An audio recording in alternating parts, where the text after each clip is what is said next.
L'Algérie avant qu'elle soit colonisée.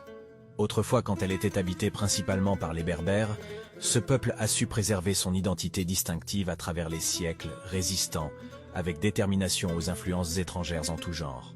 La région méditerranéenne était autrefois le théâtre de nombreux échanges et conquêtes. Les Phéniciens, les Romains, les Vandales ou encore les Byzantins, ils ont tous laissé leur empreinte sur ces terres. Mais l'Algérie était avant tout un carrefour culturel à cette époque.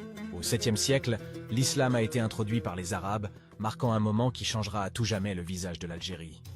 Au fil des siècles, l'Algérie est devenue un centre de commerce méditerranéen important, avec des villes telles qu'Alger, Oran et Constantine jouant un rôle majeur. Ensuite, l'Empire ottoman étendra son influence sur la région au XVIe siècle, faisant de l'Algérie une province ottomane, marquant ainsi une nouvelle période de son histoire.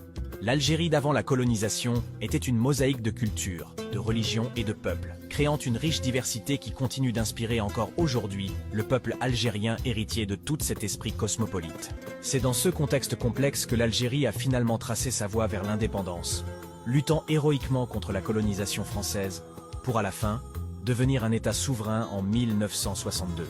L'histoire de l'Algérie avant la colonisation est une épopée de résilience, de diversité culturelle et de changements façonnant l'identité de cette terre riche en histoire qui finira, à la fin par devenir une nation importante comme l'Algérie.